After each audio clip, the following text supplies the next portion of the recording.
நீங்கள் உண்மையான ஒரு செல்வாக்குள்ள தலைவர்னா அவர் டீல் பண்ணுறது வேற விஷயம். கட்சியிலேருந்து ஒருத்தர் கூட வெளியில் போகக்கூடாதுன்னு நினைக்கிறது தான் உண்மையான செல்வாக்குள்ள தலைவர். எம்ஜிஆரே கூட வந்து கடைசி காலத்தில் தனியாக விலகி போய் போட்டி போட்ட எஸ்டிஎஸ் சேர்த்துட்டு தானே சார் இறந்து போனார். அவர் தனியாக எம்ஜிஆரை திட்டிட்டு 150 இடத்துல போட்டி போட்டார் எஸ்டிஎஸ். அவரை சேர்த்துட்டார்ல. ஜெயலலிதா வீரப்பனை சேர்த்துட்டாங்கல்ல. திருநாவுக்கரசுக்கு போனவர் வந்து பண்ருட்டி எல்லாருமே சேர்த்துட்டாங்கல்ல.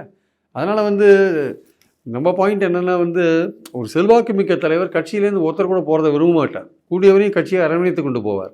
இவர் அப்படி இல்லை. இவர் வந்து எடப்பாடி என்ன நினச்சிருக்காரு, அவருக்கு பின்னாடி பொதுக்குழு உறுப்பினர்கள், அவருக்கு பின்னாடி எம்எல்ஏக்கள் இருக்கிறதுனால ஏதோ ஒரு வகையில் சின்னம் அவர்கிட்ட இருக்கிறதுனால அவங்களாம் பின்னாடி இருக்காங்க. எலெக்ஷனும் வருது.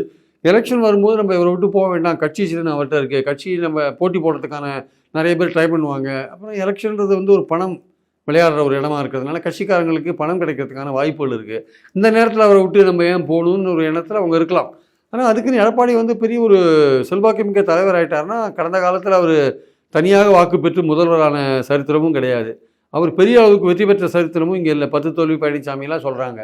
ஸோ அதனால் அவருக்கு என்னென்னா கட்சி தன் கையில் இருக்குதுன்னு ஒரு பெரிய ஒரு அகங்காரம் அவருக்கு இருக்குது. ஆக்சுவலாக செங்கோட்டையன்ட்ட கூட அவர் பேசலையாமே. செங்கோட்டையன்ட்டே அவர் பேசாதிருக்கார். அவர் இந்த நிலைப்பாடு என்பது என்னென்னா, தான் வந்து ஒரு பெரிய சூப்பர் தலைவராக வந்து நம்ம உருவாகிட்டோன்னு அவர் நினைக்கிறாரு. ஆனால் தேர்தல்களில் தொடர்ந்து தோல்வி அடைஞ்சிட்ருக்காரு.